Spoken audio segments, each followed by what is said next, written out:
pengarang kitab ini yaitu Syekh Muhammad Amin Asy-Syinkiti. Beliau adalah mbah guru kita bahasa kita ya. Beliau adalah syekhnya guru-guru kami di Madinah dulu. Jadi beliau adalah salah satu pendiri Universitas Islam Madinah. Dan beliau sebagaimana namanya itu dari Singkit. Singkit kalau di nama latinnya itu Mauritania. Merupakan negara Mauritania. Dan negara Mauritania merupakan negara yang sisi keilmuannya termasuk paling top ya. Kita kalau bilang sekarang ini salah satu pusat keilmuan agama Islam yang paling berkembang salah satunya di Mauritania. Mereka sangat terkenal dengan hafalannya. Hafalannya sangat kuat. Bahkan kalau belajar di sana itu ngafal Al-Quran nggak pakai mushaf ya. Ngafalnya nggak pakai apa? Mushaf. Mereka ngafalnya pakai sabak. Jadi kalau mau nulis, yang mau dihafal itu ditulis di sabak, sampai hafal dihapus lagi. Ya, seperti itu. Oleh karena itu, dari ulama dari daerah Singkit itu setelah keluar turun gunung itu jadi top semua. Seperti di Qatar sekarang itu muftinya kebanyakan dari Singkiti. Begitu juga di Masjid Nabawi ya, banyak ulama yang dari Singkiti yang pengajarnya.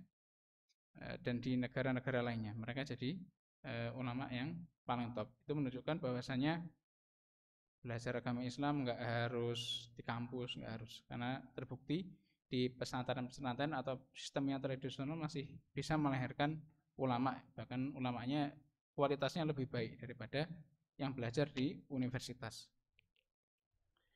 Dan yang sisi yang paling menonjol dari beliau rahimahullah, beliau adalah ulama yang sangat memang fokus untuk belajar agama Islam. Ya, beliau memang fokus mendalami agama Islam. Salah satunya terbukti disebutkan di kitab Ihya Thalabil Ilm oleh Syekh Bakar Abu Zaid, bahwasanya beliau ini saking fokusnya belajar agama Islam itu sampai nggak tahu mata uang ya, sampai nggak hafal apa nilai mata uang nih, uang berapa real gitu nggak tahu ya, saking beliaunya fokus belajar agama Islam. Dan beliau termasuk terkenal dengan kezuhudannya juga.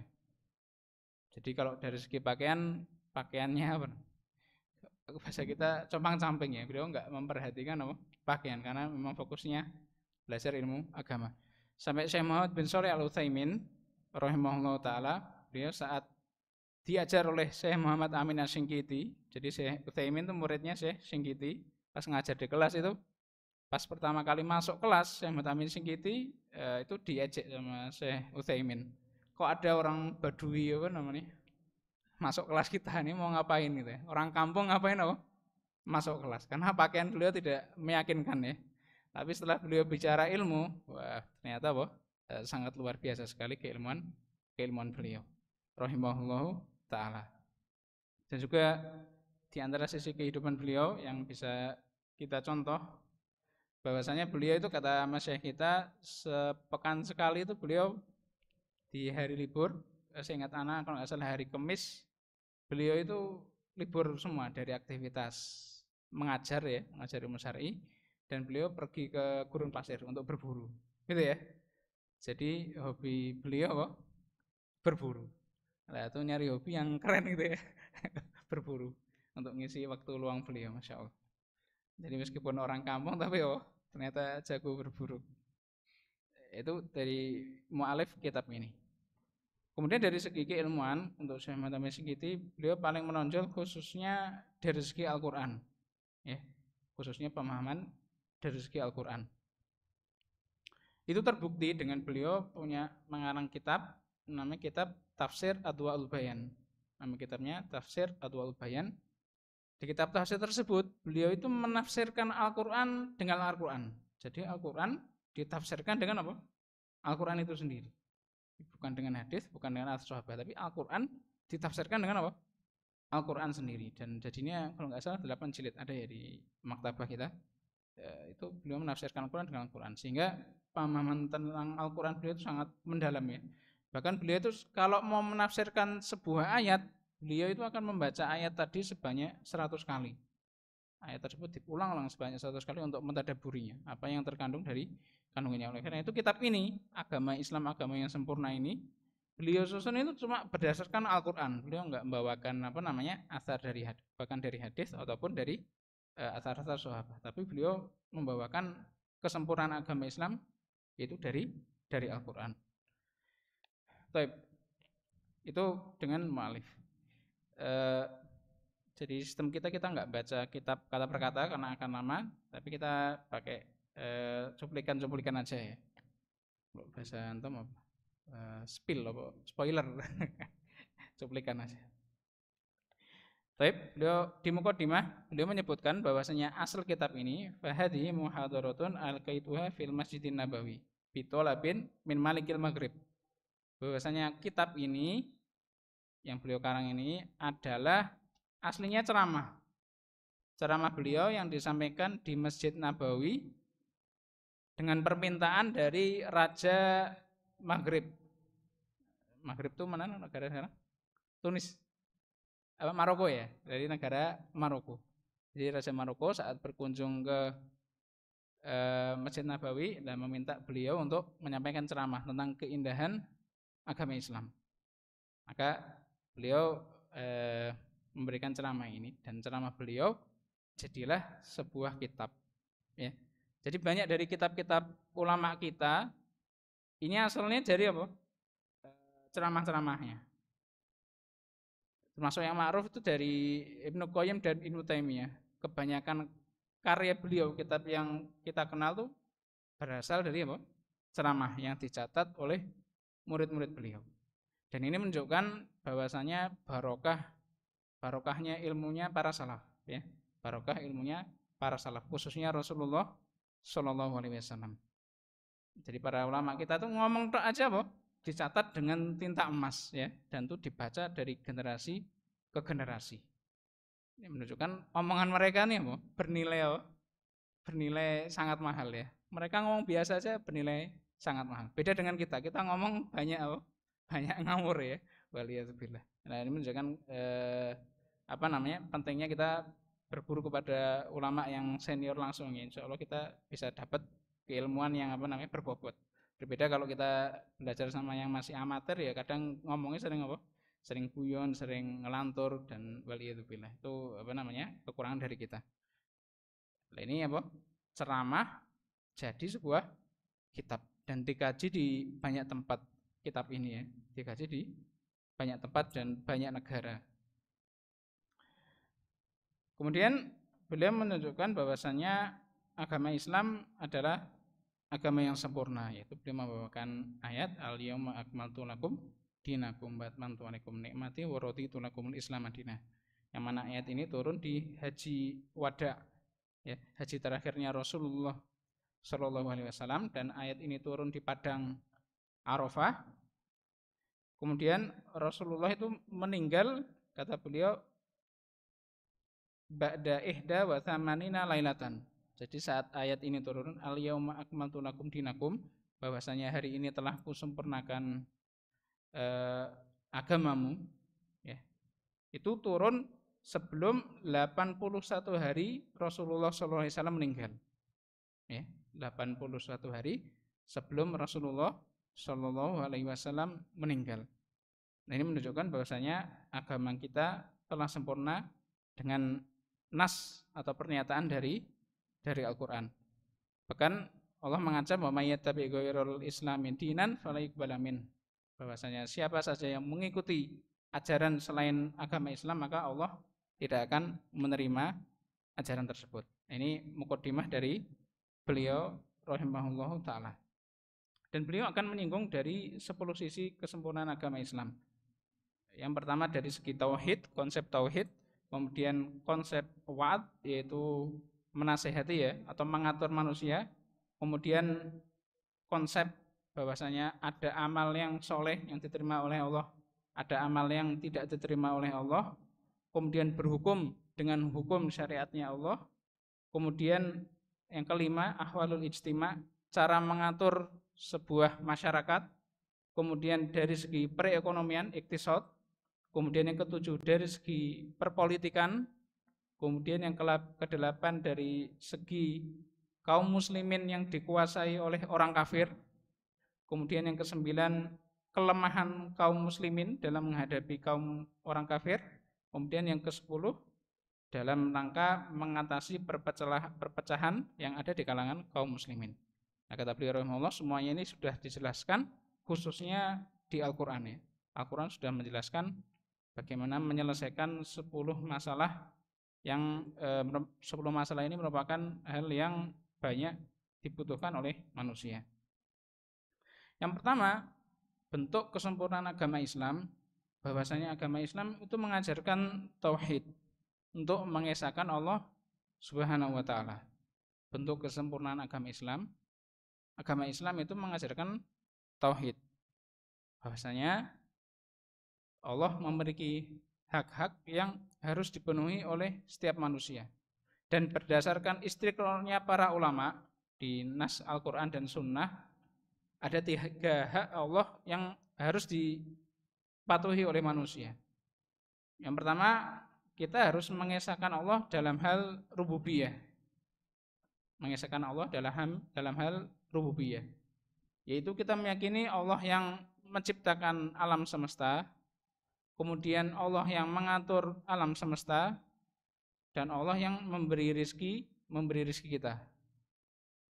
Itu yang pertama. Kita wajib meyakini bahwasanya Allah yang menciptakan alam semesta, kemudian yang mengatur alam semesta, dan yang memberi rizki kita. Hanya Allah semata, ya.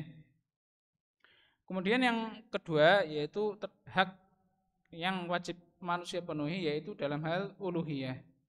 Bahwasanya yang berhak kita berikan peribadahan hanya siapa? Hanya Allah semata. Yang berhak diberikan peribadahan hanya siapa? Hanya Allah. Kita tidak boleh memberikan peribadahan kepada selain Allah. Alias yang memberikan peribadahan kepada selain Allah, maka dia apa? Musyrik, telah mensyirikan Allah, menyekutukan Allah Subhanahu wa taala. Karena ibadah hanya boleh diberikan kepada siapa? Kepada Allah semata, tidak boleh diberikan kepada yang lainnya. Kemudian yang ketiga, dalam hal asma dan sifat, bahwasanya Allah memiliki asma dan sifat yang sesuai dengan kesempurnaannya dan tidak serupa dengan makhluk. Gitu ya. Ini konsep tauhid dan sering kita kaji dalam taklim akidah. Terus apa hubungannya dengan kesempurnaan agama Islam? Kenapa kok konsep tauhid ini sangat penting ya dalam agama kita? Bahkan ini adalah ajaran utama dalam agama kita. Yaitu karena kalau orang tidak mentauhidkan Allah, maka dia akan apa? Merendahkan derajatnya di sisi makhluk. Karena kaidahnya, kata ulama, barang siapa yang tidak beribadah kepada Allah mesti merendahkan dirinya kepada selain Allah, yaitu kepada syaitan. Maka kita lihat orang-orang yang enggak beribadah kepada Allah, maka ada yang mereka merendahkan dirinya, memberikan peribadahan kepada siapa? Ada yang kepada manusia. Yang paling gampang kita lihat yaitu kaum Nasrani ya. Mereka beribadahnya kepada siapa? Kebanyakan Nabi Isa alaihissalam. Iya kan? Berdoa kepada Nabi Isa, bahkan bertobat ke pendeta gitu ya. Jadi seperti itu. Atau yang lebih parah, merendahkan dirinya kepada hewan. Merendahkan dirinya kepada hewan. Ada yang ke sapi, ya enggak, nganggap sapi adalah Tuhannya. Ya, dan kita bisa lihat kalau di Solo itu ya, kalau pas malam 1 Suro orang rebutan apa? Tae, rebutan telurnya sapi ya. Seperti itu. Itu karena apa? Karena mereka tidak mentauhidkan Allah Subhanahu wa taala. Akhirnya mereka merendahkan peradaban mereka sendiri, ulaika kal an'ami balhum adol. Allah menyebutkan orang-orang yang mensyirikkan Allah itu seperti binatang ternak, bahkan lebih sesat dari binatang ternak. Itu merendahkan dirinya kepada selain Allah itu adalah sebab bencana di dunia bahkan di akhirat. Gitu. Ini antum harus melihat langsung pada orang-orang yang tidak mentauhidkan Allah Subhanahu wa taala atau yang mensyirikkan Allah Subhanahu wa taala. Mereka akan merendahkan derajatnya sendiri di hadapan makhluk. Yang paling sering ya, khususnya kita dulu pas di Jawa Timur, itu banyak yang rendahkan dirinya di hadapan syaitan. Di hadapan syaitan. Nah, itu apa yang terjadi? Apakah mereka jadi sukses gitu? Jawabannya enggak ya. Kebanyakan bahkan mendapatkan kecelakaan di dunia dan di akhirat. Yaitu khususnya kalau bahasa kita orang yang pergi ke dukun atau orang yang ke pesugihan. Apa ada? Misal orang pesugihan jadi apa namanya? Miliarder, jadi orang terkaya se-Indonesia, masuk Forbes apa itu? Rating apa namanya? Orang terkaya. Ada nggak orang pesugihan? Nggak ada. Orang pesugihan paling banter 10 tahun tumbalnya habis, modarnya nggak. Atau sebelum mati biasanya apa namanya? Hartanya habis dulu, ya nggak? Karena nggak ada tumbal akhirnya apa? Dimakan hartanya. Itu jatuh miskin. Ya, bahkan sebagiannya apa namanya, ada yang wetenge melendung gitu ya, tetangga kita dulu kali itu karena apa? Karena praktek ke dukun. Bahkan sebelum mati sudah banyak yang tersiksa ya, khususnya dari kalangan wanita nih, hati-hati. Kalau antum punya saudara apa namanya wanita, jangan sampai mereka apa masuk dalam dunia perdukunan, karena banyak sekali kaum muslimat ya, karena jahilnya mereka akhirnya apa datang ke dukun, ada yang minta kecantikan, dibuka apa namanya aura, ada yang suaminya selingkuh terus pengen apa namanya suaminya mepet lagi gitu. Lalu yang didapat apa? Apakah dapat yang dia inginkan? Jawabannya enggak. Kebanyakan apa kalau wanita datang ke dukun? Hah? Dia apa no? Ya digarap karo dukun ya. Karena apa? Wanita gampang dikendalikan ya. Nah, akhirnya apa? Malah digarap sama dukun ya. Waliyadzubillah, sudah syirik, jatuh dalam perbuatan apa? Zina. Waliyadzubillah. Dosanya apa? Kuadrat. Istrinya, suaminya tetap selingkuh, ya enggak? Karena dibohongi oleh dukunnya. Nah, ini apa? Akibat dari dia mensyirikkan Allah Subhanahu wa taala, ya. Karena dia tidak meyakini rububiyahnya Allah, dia meyakini bahwasanya ada zat di muka bumi ini yang bisa mengatur alam semesta dan yang bisa memberi rezeki selain Allah. Atau yang kedua, dia memberikan peribadahan kepada selain Allah.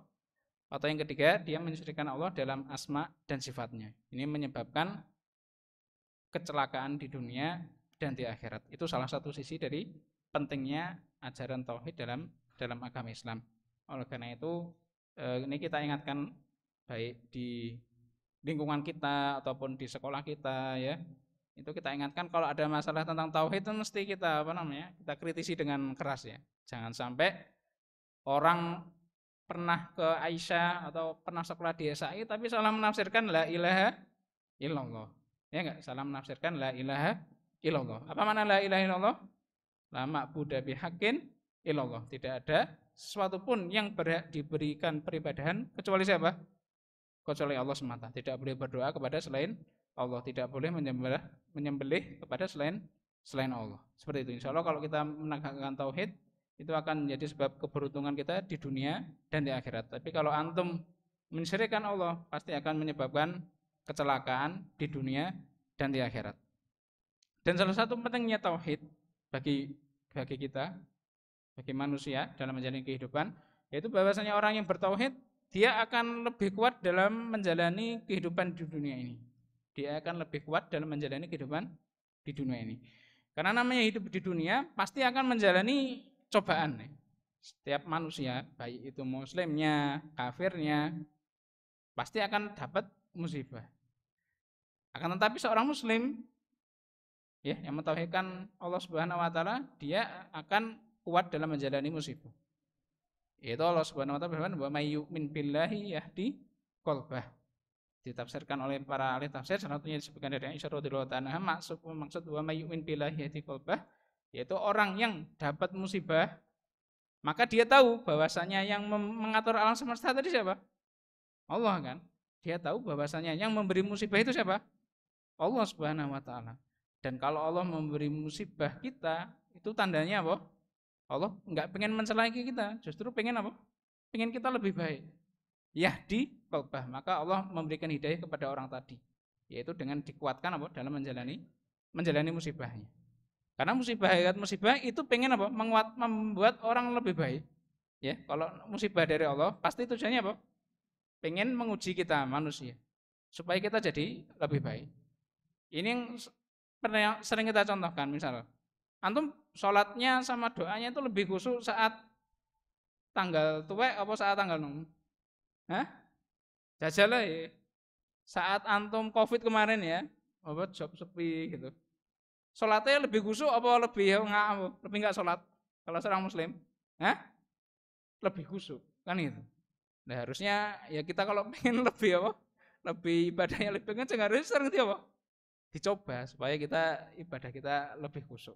Ya supaya antum apa? Kembali lagi ya, mungkin terlalu banyak nikmat, terlalu santai dalam ibadah, doanya biasa-biasa saja karena bisnisnya lancar, lihat diujilah oleh Allah Subhanahu wa taala, disempitkan rezekinya supaya antum kembali kepada Allah Subhanahu wa taala supaya lebih khusyuk dalam berdoa. Jadi seperti itu ya. Salah satu fungsi utama dari tauhid, seorang manusia bisa kuat dalam menjalani kehidupan di dunia ini. Beda sama orang yang tidak mentauhidkan Allah Subhanahu wa taala. Dapat musibah sedikit langsung apa? Bunuh diri, ya enggak? Kalau enggak bunuh diri ya apa namanya? Pura-pura depresi gitu ya, pura-pura stres gitu. Akhirnya dia enggak kuat menjalani musibah, itu kan lari ya. Cara orang lari dari musibah itu kan bisa apa? Bisa bunuh diri, bisa ke psikiater gitu ya, pura-pura stres karena dia enggak sanggup apa? menghadapi musibah. Nah, kalau orang yang tadi mentauhidkan Allah, dia yakin bahwa may yu'min billah, saat dia dapat musibah, dia yakin bahwasanya semua musibah ini dari siapa? Dari Allah Subhanahu wa taala, dan dia yakin saat musibah ini dari Allah, insya Allah demi kebaikan kita, bukan untuk mencelakai kita. Karena kalau mencelakai antum, ya Allah enggak menciptakan antum, ya enggak. Antum siapa sih? Gengsi mana untuk apa namanya mencelakai antum? Mencelakai antum tinggal matikan aja, sudah selesai. Tapi kenapa Allah tidak memusnahkan kita? Yaitu Allah pengen kita lebih baik. Salah satunya tadi supaya kita lebih dekat kepada Allah, karena seorang muslim seringnya lebih dekat kepada Allah yaitu saat dia mendapatkan musibah. Itu ya, itu pentingnya konsep tauhid dalam kehidupan manusia, dan itu insya Allah sudah sering dikaji oleh guru-guru kita, yaitu saat membahas tentang akidah dan tauhid. Pentingnya akidah dan tauhid. Kemudian yang kedua, sisi yang kedua dari kesempurnaan agama Islam yaitu wahya al-wa'dhu. Bahwasanya Allah Subhanahu wa taala tidak menciptakan manusia begitu saja terus dikasih apa namanya? Dikasih syariat enggak gitu saja. Tapi bentuk sayangnya Allah kepada manusia yaitu Allah memberikan sebuah pengontrol ya, sebuah kontrol kepada manusia. Yaitu apa kontrolnya? Bentuk kontrol terbesar Allah terhadap manusia supaya tetap di jalan yang benar, yaitu Allah Subhanahu wa taala memberikan atau memberitahu kita bahwasanya Allah itu adalah zat yang mengetahui segala perbuatan kita. Ya. Wala zajiron a'dhama min mau'idatin muraqabati wal ilm. Bahwasanya orang yang bisa mengontrol perbuatan manusia paling besar yaitu apa? Kita meyakini bahwasanya Allah itu Maha mengetahui segala sesuatu. Bahwasanya Allah Maha mengetahui segala sesuatu. Jadi pentingnya konsep ini. Jadi kan cara mengatur manusia itu kan ada banyak. Cara mengatur manusia ada banyak. Ya. Misal kalau negara kita, ya, negara pengen ngatur rakyatnya macam-macam caranya. Misal diberikan apa? Hukuman, ya toh, diberikan hukuman. Kalau antum melanggar lampu merah ditilang gitu ya, antum bunuh orang dipenjara, misal seperti itu. Ini namanya apa? Hukuman. Nah, faktor atau yang paling sukses ya bisa mengontrol apa namanya sebuah masyarakat yaitu dengan muraqabah, yaitu diawasi, yaitu kita menanamkan bahwasannya apa namanya ente selalu diawasi oleh bos ente gitu ya. Misal kalau dulu kalau orang apa namanya ikut pencak silat atau apa itu biasanya diyakinkan bahwasanya guru ente ini apa tahu loh kalau ngerasani gitu. Di sebagian komunitas seperti itu diberikan keyakinan bahwasanya gurunya apa tahu kalau apa namanya diserang atau dia tahu perkara-perkara gaib gitu ya. Makanya apa namanya orang-orang yang mensyirikkan Allah biasanya mereka tuh sampai pada tingkatan takut kalau disuruh bersumpah dengan wali-walinya, gitu ya. Misal ente berani bersumpah wallahi, kalau ente mencuri, dia bilang wallah demi Allah saya tidak mencuri. Tapi kalau disuruh bersumpah dengan walinya, Mereka akan lebih apa? Lebih takut karena mereka tahu bahwasanya mereka meyakini ya bahwasanya wali-walinya itu apa? Bisa mengawasinya. Nah, kaum muslimin enggak seperti itu. Kaum muslimin supaya kita bisa tetap terkontrol, kita harus apa? Meyakini bahwasanya Allah Subhanahu wa taala itu senantiasa mengawasi amalan kita. Ya. Senantiasa mengawasi amalan kita dan ini banyak disebutkan di dalam Al-Qur'an. Aliasnya kalau antum masih sering terjatuh dalam maksiat, masih sering buka-buka situs atau yang musik gitu ya, dengarkan hal yang diharamkan, maka tandanya antum apa? Belum meyakini bahwasannya antum diawasi oleh Allah Subhanahu wa taala. Beliau memberikan contoh nih. Beliau memberikan contoh misal kita di hadapan presiden gitu ya, di hadapan raja, kita tahu sendiri kalau raja itu pengamanannya super ketat ya. Mulai dari ada tentara, kemudian ada pas pampres, kemudian ada mata-mata, ada intel gitu ya. Ada macam-macam. Terus kata beliau, terus di raja ini punya perempuan-perempuan, istrinya cantik, terus punya anak yang cakep gitu ya. Nah kata beliau, apakah ada orang yang berani untuk mengganggu mengganggu anak-anaknya presiden ini?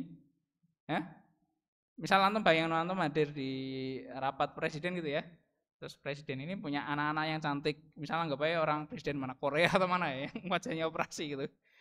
Bayangin aja punya istri cantik, anak-anak cantik gitu. Apakah antum berani mengganggu atau berbuat tidak senonoh terhadap anak-anaknya atau istri presiden tadi? Enggak berani mesti kalau antum pinter ya, mesti tahu pengamanan presiden. Anggap aja WA aja lah, gangguin nggodain lewat WA. Berani enggak kira-kira? Enggak mungkin berani kalau antum tahu. Antum WA aja akan diketahui oleh intelnya ya enggak? Wah, ini berani ganggu presiden. Enggak akan lama akan segera ditangkap. Itu. Atau antum kalau pengen nyoba aja di Twitter nyerang presiden atau nyerang apa gitu ya. Kalau enggak besok sudah sudah ditangkap mesti kan. Karena pengamanannya sangat ketat. Jadi faktor ya yang paling gampang untuk mengontrol seseorang bawahan kalau dari atasan adalah pengawasan. Yaitu kita meyakinkan bawahan kita bahwasanya bosnya itu senantiasa mengawasi. Allah Subhanahu wa taala juga seperti itu di dalam Al-Qur'an banyak memberikan keterangan bahwasanya Allah itu mengetahui segala hal yang kita lakukan. Gitu ya. Misal walaqad khalaqnal insana wa na'lamu ma tuwaswisu bihi nafsuh. Bahwasanya Allah itu mengetahui wa na'lamu ma tuwaswisu bihi nafsuh. Bahkan yang maksiat yang mau kita lakukan saja baru di hati saja itu Allah sudah Sudah mengetahui. Mayal fitu min qaulin illa ladaihi raqibun atid. Tidaklah kita mengucapkan suatu hal, Allah itu hakikatnya sudah mengetahui, yaitu lewat catatan malaikat. Jadi seperti itu ya, Allah mengetahui semua perbuatan kita, bahkan tidak aja perbuatan, baik perkataan, bahkan hati kita, kata hati kita mau berbuat kejelekan, itu sudah diketahui oleh Allah Subhanahu wa taala. Karena itu seorang muslim harusnya dia seorang yang berkata yang baik, gitu ya. Karena kenapa?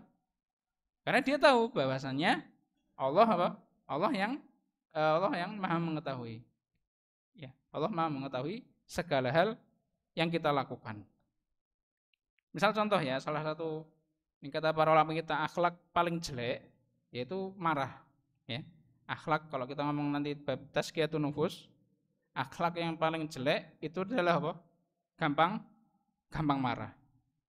Kenapa kok marah itu akhlak yang paling jelek?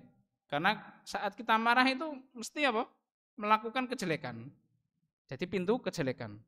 Saat orang marah itu pasti melakukan kejelekan. Enggak mungkin kok orang marah melakukan kebaikan, enggak mungkin. Pernah enggak antum marah terus ngafal Quran gitu, ada enggak? Hah? Enggak ono. Ngafal Quran mesti ngantemi wong ya enggak, banting-banting. Ya toh, enggak ada antum marah terus tahajud itu ya, dari malam sampai pagi enggak mungkin gitu ya. Orang marah pasti melakukan kejelekan. Oleh karena itu disebutkan di athar bahwasanya Nabi Isa alaihissalam ditanya oleh Nabi Yahya, "Ma tuqarribuna an ridallah min ridallah wa tubaiduna an sakhatillah." Nabi Yahya bertanya kepada Nabi Isa alaihissalam, apa hal yang bisa membuat kita semakin diridhoi oleh Allah dan membuat kita dijauhi dari azabnya Allah Subhanahu wa taala. Apa kata Nabi sallallahu alaihi wasallam? La taghdab. Jangan gampang marah. Gitu ya, jangan gampang marah. Maka Nabi Yahya tanya, terus gimana kita supaya tidak marah? Yaitu kata Nabi sallallahu alaihi wasallam, sebab marah itu apa? Yaitu al-kibriya wal azamah wal hamiyah. Faktor terbesar paling membuat kita sering marah itu apa? Yaitu rasa sombong, itu dan fanatik, gitu ya, rasa sombong dan fanatik. Orang kan logikanya gini, marah itu kan kayaknya sepele ya marah itu, tapi hakikatnya membuat kita marah. Ini termasuk nasihat buat Anda sendiri ya. Yaitu faktor terbesar atau paling sering membuat kita marah itu apa? Yaitu sombong. Yaitu kita menganggap rendah orang yang kita marahi. Ya enggak? Antum kalau marah itu hakikatnya antum sombong. Karena antum menganggap rendah orang yang apa? Antum marahi. Ya kan? Mungkin enggak antum sekarang marah sama ada jenderal gitu ya, jenderal bintang 5 apa bintang 4, bintang 3 gitu. Terus antum apa? Dia dikawal panglima apa pasukan banyak. Terus antum tersinggung sama dia, terus antum marah-marah, mungkin enggak gitu? Hah? Enggak mungkin, enggak wani ya enggak? Karena antum tahu kalau antum marah kan apa? Ditembak kan gitu.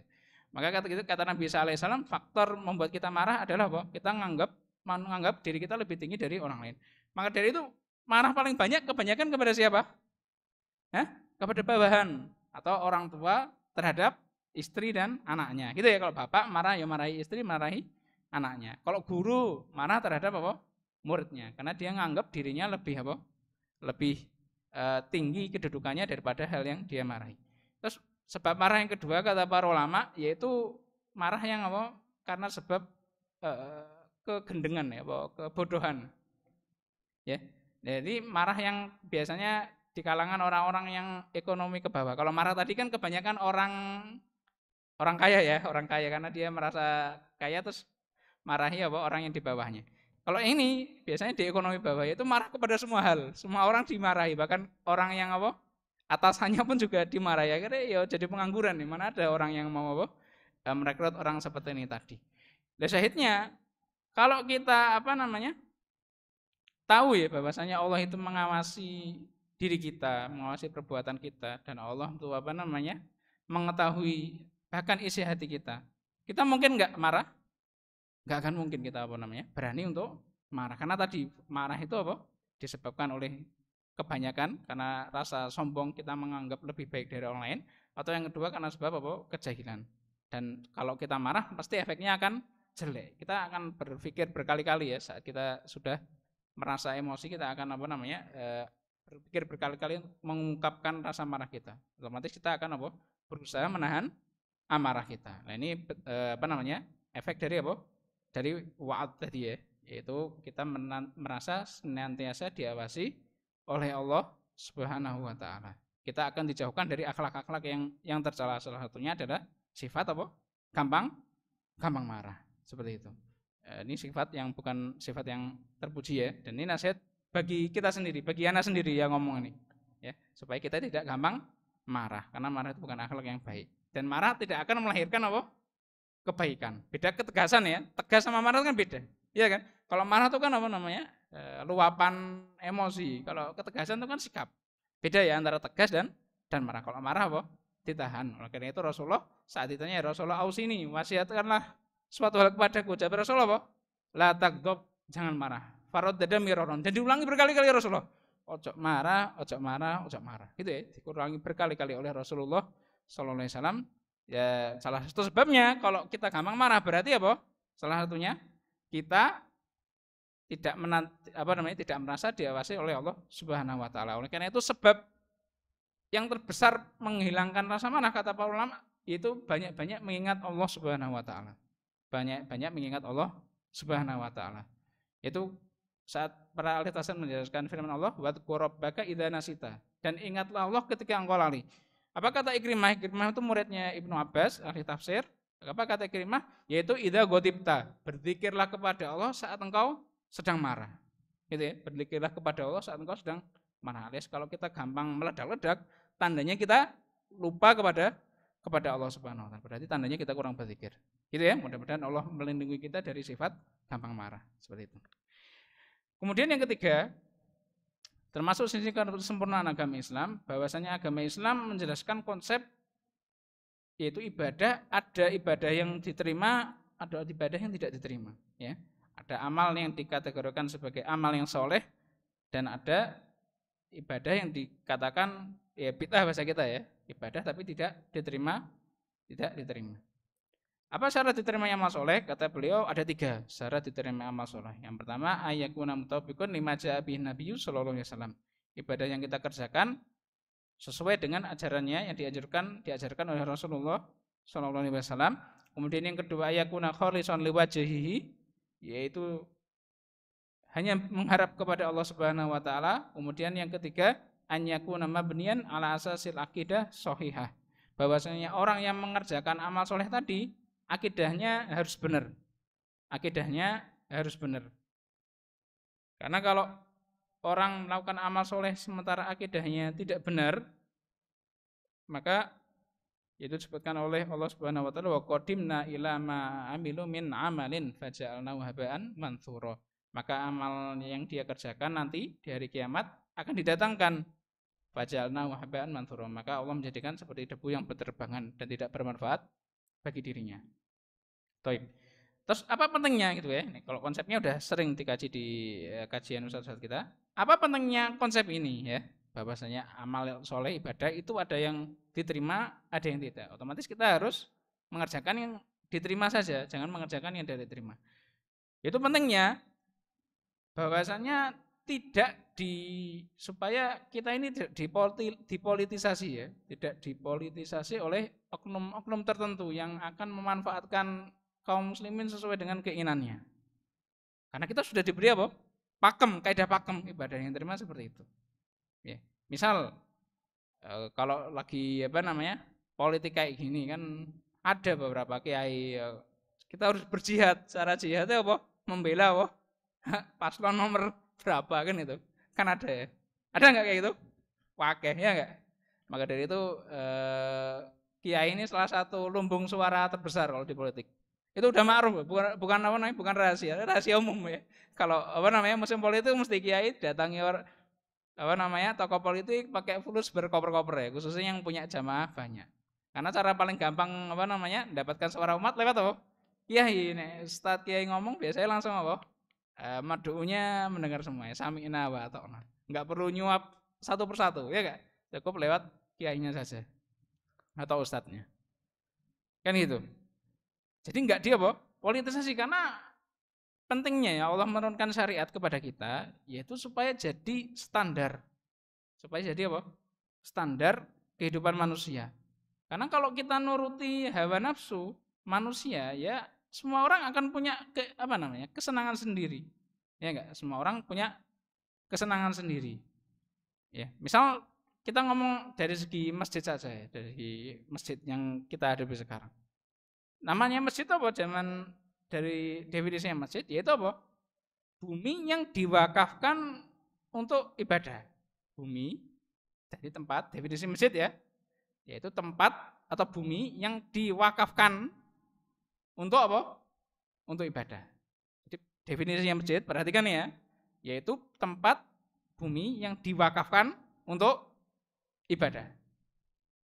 Nanti kenapa pentingnya tahu definisi masjid? Karena nanti untuk menjawab pertanyaan, misal hubungannya hukum berkaitan dengan masjid apa? Yaitu kalau kita masuk masjid disyariatkan untuk apa? Salat tahiyatul masjid, ya kan? Terus orang haid nggak boleh masuk masjid, ya enggak?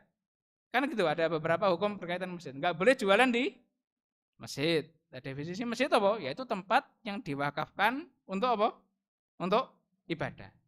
Gitu ya, itu definisinya para ulama. Oleh karena itu kalau antum sholat misal di musola ya, kalau di kantor-kantor kan ada tempat khusus kan untuk apa? Sholat. Antum berarti tahiyatul masjid enggak kalau di situ? Hah? Atau di warung kan ada, di restoran biasanya dikasih tempat untuk apa? Untuk sholat. Antum kalau masuk situ tahiyatul masjid atau enggak? Hah? Enggak perlu. Itu bukan apa? Bukan masjid. Karena definisi masjid yang diwakafkan untuk apa? Untuk ibadah, gitu ya. Ini sering kita sampaikan karena banyak yang salah ya, teman-teman kita ngaji kadang kasihan. Misal iktikaf ya, iktikaf di mana? Di musola mall gitu atau di masjidnya mall. Bukan apa? itikaf, enggak sah itikafnya karena definisi itikaf itu apa? Berdiam diri di masjid, bukan di apa? Di tempat selain masjid, seperti itu ya. Jadi gitu. Definisi masjid pokoknya apa? Bumi yang di apa? Jadi yang diwakafkan untuk ibadah. Jadi diwakafkan ya.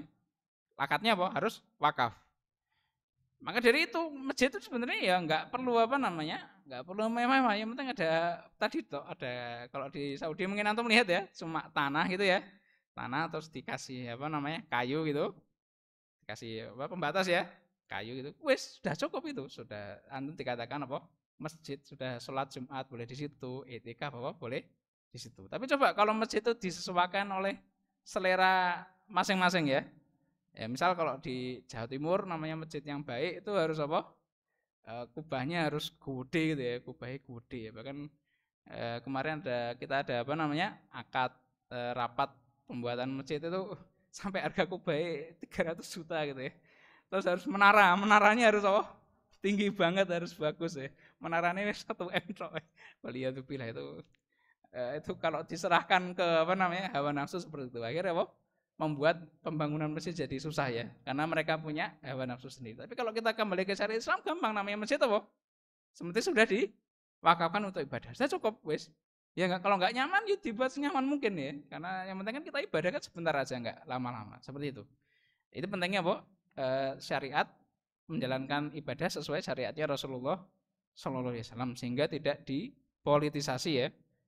Dia apa? Dimanfaatkan oleh oknum-oknum tertentu. Masuk juga salah satu yang bid'ah ya, banyak seperti kalangan kita yaitu apa?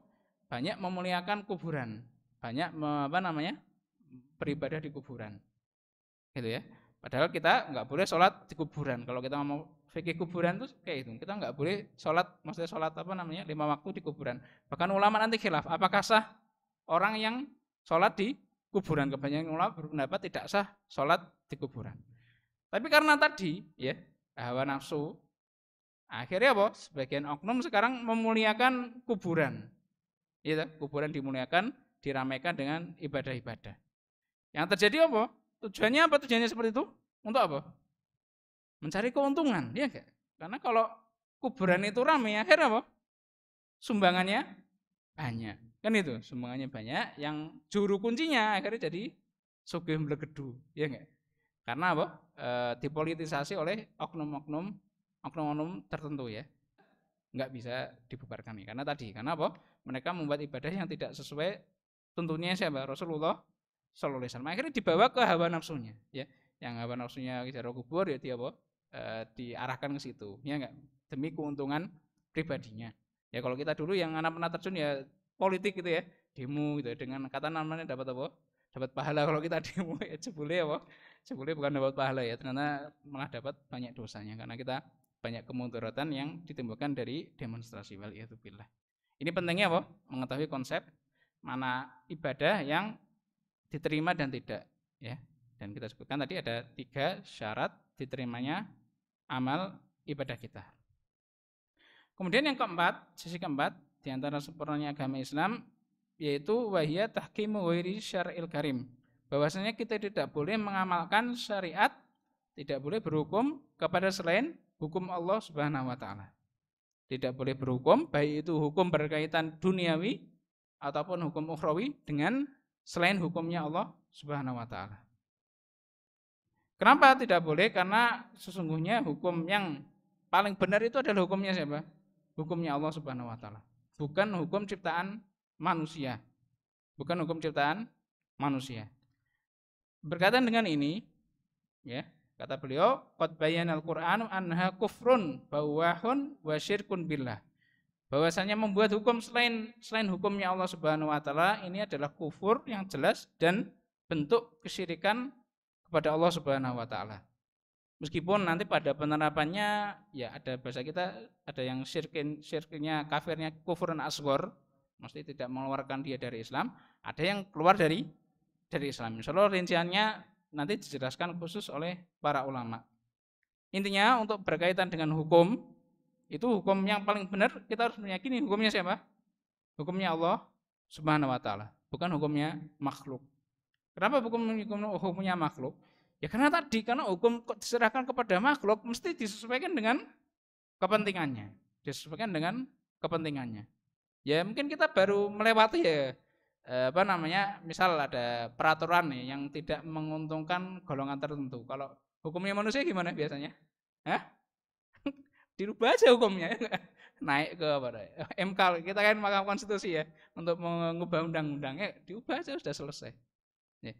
Kita dulu menganggap ini awal ngaji itu kayak hal yang ekstrim ya, wah agama Islam ekstrim ya, harus berhukum dengan selain Allah. Tapi setelah kita menjalaninya, kita tahu bahwasanya tidak bisa mengakomodasi manusia itu sesuai dengan kepentingannya, nggak bisa. Kalau manusia dituruti keinginannya nggak akan selesai. Misal tentang peraturan kerja, nanti yang buruh mintanya apa? Gajinya tinggi. Kalau yang bos pengen apa? Gajinya rendah kan gitu.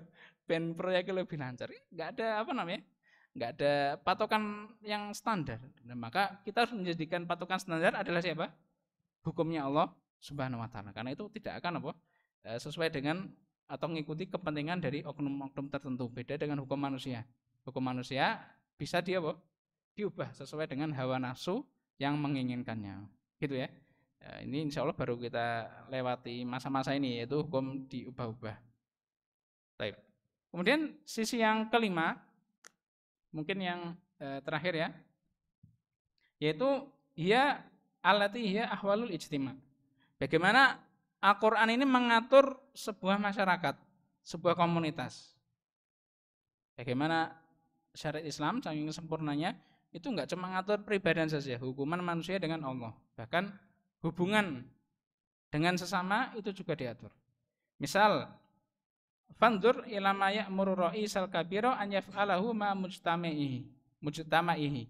Perhatikan bahwasanya Allah Subhanahu wa taala memerintahkan Rasulullah sallallahu alaihi wasallam kepada rakyatnya. Apa yang Allah perintahkan kepada Rasulullah? Waqfid janahaka liman ittaba'aka minal mu'minin. Jadi seorang pemimpin, bahkan ini pemimpin terbesar umat Islam yaitu Rasulullah sallallahu alaihi wasallam, untuk apa? Waqfid janahaka liman ittaba'aka minal mu'minin. Ya, bersikap tawadhu'lah kepada kaum mukminin. Jadi kalau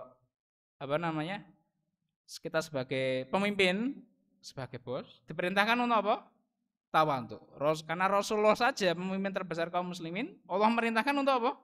Tawadhu. Rendahkanlah ya sayapmu kepada kaum muslimin, yaitu untuk bertawadhu. Akan tetapi wandur ila ma ya'muru mustama'am an yaf'alahu ma ra'isihi. Tapi perhatikan, kalau rakyatnya disuruh apa? Ya alladzina amanu atiullaha wa atiur rasulah wa ulil amri minkum. Kalau rakyatnya disuruh taat kepada pemimpinnya.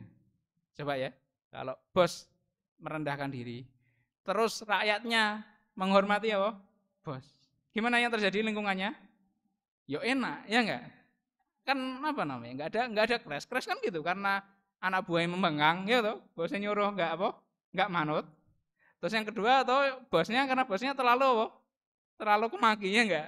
Dolim terhadap bawahannya. Akhirnya sistem masyarakat terus. Tapi Islam enggak seperti itu. Islam memerintahkan apa? Kalau pemimpin harus apa? Tawadhu kepada bawahannya. Kalau bawahan harus taat kepada pemimpinnya. Insya Allah selesai masalah. Ya enggak? Masalah keluarga selesai. Ya enggak? Kalau bapaknya tawadhu terhadap anak dan istrinya, terus anak istrinya taat kepada suaminya. Kalau kita kan enggak ya. Sing pemimpinnya semena-mena, sing bawahane berontak gitu ya. Ya wis bubar gitu ya. Pakai dari itu syariat Islam memerintahkan kita seperti itu. Kalau kita pengen suasana lingkungan kita sesuai dengan syariat Islam ya seperti itu. Kalau jadi atasan ya harus merendahkan diri kita, harus lemah lembut. Kemudian kalau bawahan, ente jadi bawahan ya harus taat kepada pemimpinnya. Kemudian Allah Subhanahu wa taala, bagaimana Allah memerintahkan kita terhadap keluarga kita. Allah berfirman, ya alladzina amanu qu anfusakum wa ahlikum nar wa quduhan nas wal hijaru alaihim malaikatun ghilazun syidadun ya'sununa ma ma'ruf wa yaf'aluna ma yu'marun. Seorang pemimpin keluarga itu harus menjaga anak dan istrinya dari dari api neraka. Gitu ya. Jadi tugas kepala keluarga itu harus tugas utamanya menjaga bawahan kita, anak dan istri kita, supaya tidak masuk ke neraka. Kemudian bagaimana itu dari segi agamanya ya, dari segi agamanya. Kemudian dari segi dunianya, ya alladzina amanu inna min azwajikum wa auladikum aduwwan lakum fahdharuhum. Ya. Perintah pertama kepada kepala keluarga yaitu apa? Untuk berhati-hati terhadap anak dan istri. Gitu ya. Karena anak dan istri itu aduwwan lakum fahdharuhum. Karena namanya dan istri sering apa namanya? Berbuat apa? Muslihat ya. Tipu muslihat untuk apa? Mengacaukan keputusan dari pemimpinnya. Gitu. Jadi langkah pertama, ya ayyuhalladzina amanu inna min azwajikum wa auladikum aduwwan lakum fahdharuhum. Karena anak dan istri kalian itu apa? Mereka sering melakukan perbuatan yang apa? Berbuat makar terhadap kita, sehingga apa? Akan mencelakakan kita di dunia dan di akhirat. Dan itu bukan keluarga antum, bahkan ini pernah Allah perintahkan langsung kepada Rasulullah SAW untuk enggak nuruti apa? Nuruti istri, ya. Itu diabadikan dalam Quran ya nabiyyu la tuharimu ma ahallallahu lakum tabtagi mardata azwajik. Ya nabi, wahai nabi, jangan apa? Ikutilah apa? Keinginan istri-istrimu, ya, sehingga kamu mengharamkan apa yang Allah halalkan, tabtagi mardata azwajik, karena mengikuti keinginan dari apa?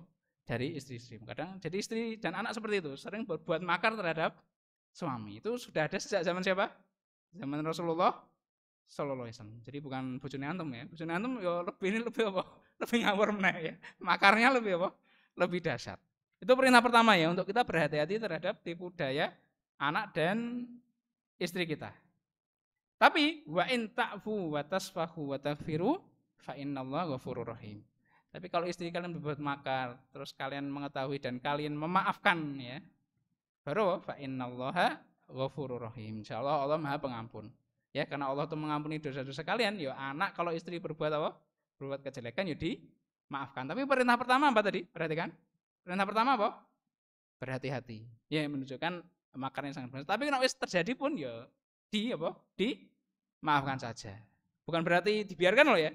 Tetap kita hati-hati. Bukan berarti dibiarkan, tetap hati-hati, tetap kita peringatkan istri kita jangan sampai berbuat kejelekan. Tapi kalau berbuat kejelekan ya dimaafkan. Masya Allah, ini apa namanya, nasihat dari Al-Quran. Dan masih banyak contoh lainnya yang beliau sebutkan. Di antaranya kalau bermuamalah terhadap sesama, yaitu kita jangan sampai apa? Jangan sampai bersuudzon, jangan sampai bersuudzon. Alladzina amanu tajtanibu katsiran minadh-dhunni inna ba'dadh-dhunni itsmun wala tajassasu wala yaghtab ba'du. Kita jangan bersuudzon terhadap orang lain. Dan juga jangan memata-matai dan juga jangan sering menggibahi. Kenapa? La yaskhar qaumun min qaumin asa ay yakunu khairam minhum. Jangan sampai kita menjelek-jelekkan orang lain padahal orang itu apa? Lebih baik dari kita. Jadi konsep bermasyarakat yang terbesar diajarkan oleh Al-Quran, kita nggak boleh apa? Bersuudzon atau menjelek-jelekkan orang lain. Bahkan kata Rasulullah SAW, kalau di masyarakat kita, di lingkungan kita misalnya, kita ngomong lingkungan kita aja, misal SAI atau komplek ini, kalau ada orang yang sering menjelek-jelekkan lingkungannya sendiri, maka kata Rasulullah itu adalah orang yang paling bejatnya. Gitu? Kata Rasulullah, idza qala ahadukum fasadan nas fahuwa afsaduhum. Kata Rasulullah. Kalau ada orang yang ngomong zaman ini rusak, sesungguhnya itu apa? Sing rusak itu apa? Sing ngomong tadi, yang paling bejat justru apa? Yang paling ngomong. Karena kalau orang benar tuh yang dilakukan apa? Kalau ada zaman anggap aja rusak benar-benar, yang dilakukan apa? Memperbaiki, ya enggak? Benar enggak? Memperbaiki. Apa gunanya antum membranding masyarakat kita bejat, banyak kemaksiatan, enggak ada gunanya. Yang bermanfaat bagi masyarakat justru apa? Diperbaiki dan dinasihati. Justru kalau kita menyebarkan kemaksiatan yang ada di masyarakat, itu justru malah merusak masyarakat. Ya enggak? Malah merusak masyarakat. Misal sekarang ya, kan banyak berita ada pembunuhan, ya toh? Ada bunuh diri. Akhirnya kita di mindset kita apa kalau berita itu tersebar? Biasa, bunuh diri itu apa? Biasa. Bunuh orang itu apa? Biasa. Ya enggak? Jadi apa namanya? Masyarakat jadi terbiasa dengan hal yang jelek. Justru yang kita lakukan apa kalau ada kejelekan, kita simpan gitu ya. Enggak usah kita sebarkan, tapi kita justru perbaiki apa? Masyarakat kita supaya tidak menyebar kejelekannya. Tapi kalau ada di komunitas kita malah ngomong kejelekan rakyat udah rusak nih, Indonesia rusak ini, bentar lagi bubar gitu. Justru itu orang yang apa? Itu yang paling bejat di kalangan itu. Itu kata nasnya siapa? Rasulullah Sallallahu Alaihi Wasallam. Gitu ya. Jadi jangan sering menjelek-jelekkan, karena itu justru akhlak yang jelek ya, nggak ada manfaatnya, dan bahkan kata Rasulullah ini orang yang paling bejatnya. Itu ya justru apa namanya? Mbah jeleknya itu orang ini. Kemudian kata beliau, di antara konsep bermuamalah dengan masyarakat, bahwasanya kita dalam bermuamalah itu tidak mungkin selamat dari kejelekan. Tidak mungkin selamat dari kejelekan meskipun kita sudah uzlah, sudah menyendiri. Kita sudah ke tengah gurun pasir, kita sudah ke tengah hutan, itu enggak akan mungkin selamat dari kejelekan manusia. Ya, kita bisa lihat sekarang ya, kalau antum misal dulu menyendiri ke hutan ya, ternyata hutan sekarang dia dibakar, hutan dia namanya, dibuat proyek-proyek kan gitu. Enggak selamat, untuk dimanapun kita berada kita akan enggak akan selamat dari kejelekan manusia. Oleh karena itu Al-Quran memberikan solusi supaya kita untuk menghadapi gangguan manusia. Al-Quran memberikan solusi dalam mendapatkan gangguan. Itu gangguan ada dua ya, musuh manusia itu ada dua. Yang pertama dari kalangan manusia sendiri, kemudian yang kedua dari kalangan jin. Yang ganggu kita itu ada dua golongan, yaitu dari kalangan manusia dan dari kalangan jin. Kalau dari manusia, ya, dan Allah tuh mengumpulkan solusinya dalam 3 surat, yaitu ada di surat Al-A'raf, Al-Mu'minun, dan Fussilat. Jadi gangguan manusia dan jin, dan solusinya sama. Yaitu apa? Kalau gangguan manusia, cara menghadapinya yaitu al-ayratu anisatihi. Kita menjauhi kejelekannya, wa muqabalatuha bil ihsan. Terus membalas kejelekannya dengan kebaikan. Gitu ya. Kalau gangguannya manusia, solusinya dua. Kalau dia berbuat zalim kepada kita, kita jauhi kejelekannya, nggak usah dilayani. Kemudian yang kedua apa? Dibalas dengan kebaikan. Gitu ya. Kalau jin, obatnya cuma satu, yaitu isti'adzatu billah min syarrihi. Kita berlindung kepada Allah dari kejelekannya syaitan dari kalangan jin. Belum nyebutkan 3 surat, kita nyebutkan yang surat Al-Fussilat, yaitu idfa billati hiya ahsan fa idzal ladzi bainaka wa bainahu adawatun ka'annahu waliyyun hamim wa ma yulaqqaha illa alladziina sabaru wa ma yulaqqaha illa dzu hadzin azim. Kalau kalian mendapatkan kejelekan, idfa billati hiya ahsan, balaslah dengan yang lebih baik. Fa idzal ladzi bainaka wa bainahu adawatun, kalau sehingga orang yang dulu kalian bermusuhan, kalau kalian balas dengan kebaikan, ka'annahu waliyun hamim, seakan-akan kalian sudah jadi apa? Teman yang koncoplek ya. Akan tetapi wa may yulaqqaha illal ladzina sabaru, akan tidak akan bisa melakukan ini kecuali orang-orang yang sabar. Wa may yulaqqaha illa dzu hadzin adzim, kecuali orang-orang yang punya kedudukan yang tinggi. Ya. Sedangkan ayat setelahnya yaitu tentang gangguan syaitan, wa imma yanzaghunaka minas syaitani nazghun fasta'id billah innahu huwas samiul alim. Tidak akan ada yang bisa menghadapi kejelekan syaitan kecuali dengan meminta perlindungan kepada Allah Subhanahu wa taala. Contoh paling besar ya, kita ambil contoh langsung praktek, enggak usah kebanyakan teori. Yang melakukan ini siapa? Yaitu Rasulullah Shallallahu alaihi wasallam, ya. Kita tahu sendiri Rasulullah saat dakwah dulu dilempari gitu ya, lempari batu sampai beliau berdarah. Kemudian beliau juga terancam mau dibunuh ya, diburu. Tapi apa yang Rasulullah lakukan setelah beliau menaklukkan kota Makkah? Apakah dibantai? Enggak. Antum tulak kok. Kalian ada orang-orang yang bebas. Enggak diapa-apakan oleh Rasulullah Shallallahu alaihi wasallam. Ya beda antum enggak diutangi enggak bayar ya diuling sampai stroke ya, sampai stres gara-gara utang. Ini Rasulullah Shallallahu alaihi wasallam diburu nyawanya. Gitu ya, mau dipateni tapi beliau tidak membalas. Bahkan dia dimaafkan, ya dibebaskan. Salah satu contoh juga yaitu Ibnu Taimiyah rahimahullah. Jadi Ibnu Taimiyah beliau itu pernah dipenjara sebanyak 7 kali, jadi keluar masuk penjara. Dan yang memenjarakan beliau itu ulama ya, ulama musuhnya saingannya beliau. Jadi ulama saingannya beliau. Ya, cuma qadarullah ulama saingannya beliau ini dekat dengan pemerintah, gitu ya. Jadi 7 kali keluar masuk penjara Ibnu Taimiyah. Memenjarakan ulama, dan penjara bukan karena kriminal ya, tapi karena masalah ilmiah. Yaitu karena talak 3, kemudian beberapa masalah perbedaan masalah fikih, termasuk ziarah kubur, itu beliau dipenjara. Sampai akhirnya di akhir hayatnya Ibnu Taimiyah itu pemerintahnya mendukung siapa? Ibnu Taimiyah, dekat kepada Ibnu Taimiyah. Maka saat presidennya dekat sama Ibnu Taimiyah, akhirnya yang dulu musuh Ibnu Taimiyah dipanggil semua, disidang sama presidennya. Terus Ibnu Taimiyah ditanya, ini mau diapakan ini? Tuh, musuh-musuhmu dulu mau diapakan ini? Mau dibunuh, tak eksekusi sekarang gitu ya. Penjara, oke gitu ya. Apa kata Ibnu Taimiyah? Fa'adzamat haula'i wa bayyinat lahu anna haula'i arkanu daulatihi. Ibnu Taimiyah malah apa? Malah mengagungkan orang-orang ini. Jangan, ini orang ini adalah orang-orang penting. Ya, tokoh-tokoh penting di negara kita. Kalau tokoh-tokoh pentingnya kita penjara, maka rakyat nggak ada yang mengendalikan ya enggak, karena nggak ada ulama lagi yang ditaati. Ini tokoh penting, ojo di penjara. Bahkan adalah posisi penting di negara kita. Kalau nggak ada ulama, nggak ada yang ngatur rakyatnya. Maka malah dipuji-puji sama Ibnu Taimiyah. Maka orang-orang ini akhirnya dibebaskan, tidak tidak dipenjara. Bahkan berkata musuhnya Ibnu Taimiyah yaitu Ibnu Zamlakani saat itu berkata juga ya di majelis ini tadi, jahatna an naktula Ibnul Abbasi fama qadirna. Kita dulu berusaha membunuh Ibnu Taimiyah tapi kita tidak mampu. Wa qaddaru ala qatlina fa'afa'anna. Akan tetapi saat ini Ibnu Taimiyah mampu untuk membunuh kita, maka Ibnu Taimiyah memaafkan kita. Nah, ini salah satu cara supaya kita jadi orang besar gitu ya. Kalau kita mau jadi tokoh yang besar, maka kita harus punya sifat apa? Gampang memaafkan, ya. Insya Allah semua tokoh-tokoh besar seperti itu semua, gampang memaafkan. Tapi kalau kita sedikit-sedikit balas dendam, antum ya ciri-ciri mau sampai tua kan jadi rakyat jelata saya. Seperti itu saja. Kalau kita mau jadi tokoh besar harus punya sifat gampang memaafkan. Tetapi tadi kata Allah Subhanahu wa taala, wa may yulaqaha illal ladzina sabaru. Tidak akan ada yang bisa melakukan ini kecuali orang-orang yang sabar. Wa may yulaqaha illa dzu hadzin azim, kecuali orang-orang yang hatinya sudah bersih dari kotoran hati. Seperti itu. Ya, mungkin itu yang bisa kita sampaikan.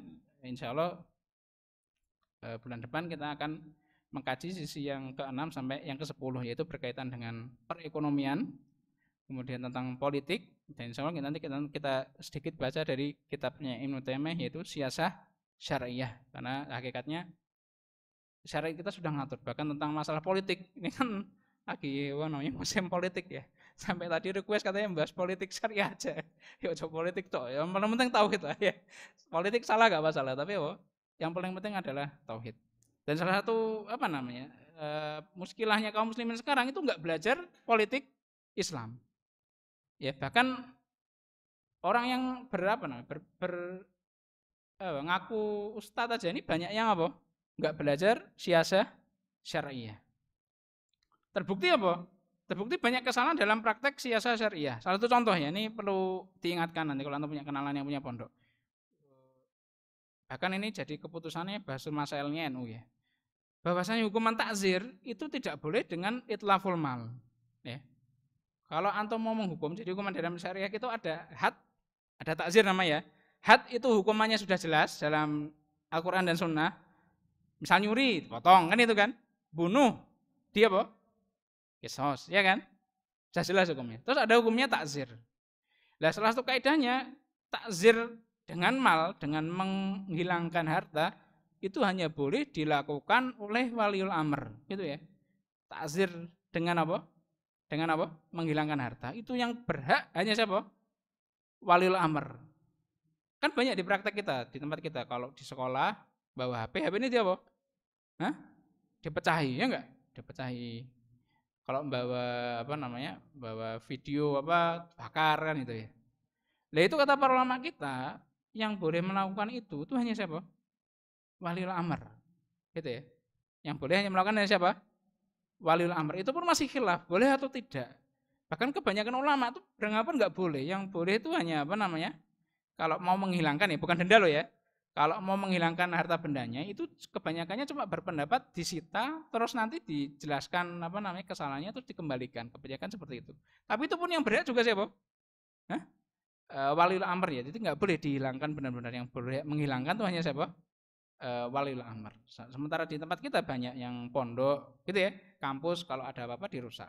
Dan itu dibahas sendiri bahkan di Bahasul Masail di teman-teman NU di Jombang tuh dijelaskan itu nggak boleh gitu ya. Takzir kalau sekolah atau lembaga kita yayasan ya, ada yang melakukan kesalahan terus kita rusak itu nggak boleh gitu. Kalau ditahan boleh. nanti dikembalikan lagi ya. Tapi ditahan nggak masalah. Tapi kalau sampai dirusak itu tidak boleh. Yang beratnya siapa? Waliul amr. Dan praktek ini banyak nggak yang terjadi? Banyak ya. Sekolah kita juga dulu, sekolah dulu juga gitu ya. Sekolah ada bawa HP terus ditutui ya. Bahkan muridnya yang suruh apa? Nutu. Itu nggak boleh ya. Yang beratnya waliul amr. Kenapa nggak boleh? Karena kalau itu dibiarkan akan jadi apa? Dimanfaatkan oleh oknum-oknum yang apa namanya? Pengen memanfaatkan ya toh. Kayak di beberapa apa namanya? Kelompok ya. Kelompok sesat kan gitu. Kalau melakukan kesalahan suruh apa? Hah? Suruh bayar. Ya toh? Kalau melakukan kesalahan mobilnya disita kan itu, dipek bose gitu. Nah, itu akhirnya dimanfaatkan oleh oknum-oknum yang tidak bertanggung jawab. Gitu ya. Nah, ini menunjukkan apa? Pentingnya kita untuk belajar namanya siasah syariah, gimana berpolitik. Itu mengatur kehidupan kita di dunia ini. Naktafi bi hadzal qadri insyaallah subhanakallahumma wa bihamdika asyhadu an la ilaha illa anta astaghfiruka wa atubu ilaik. Shallallahu alaihi nabiyina Muhammad wa ala alihi wa ashabihi ajmain. Assalamualaikum warahmatullahi wabarakatuh.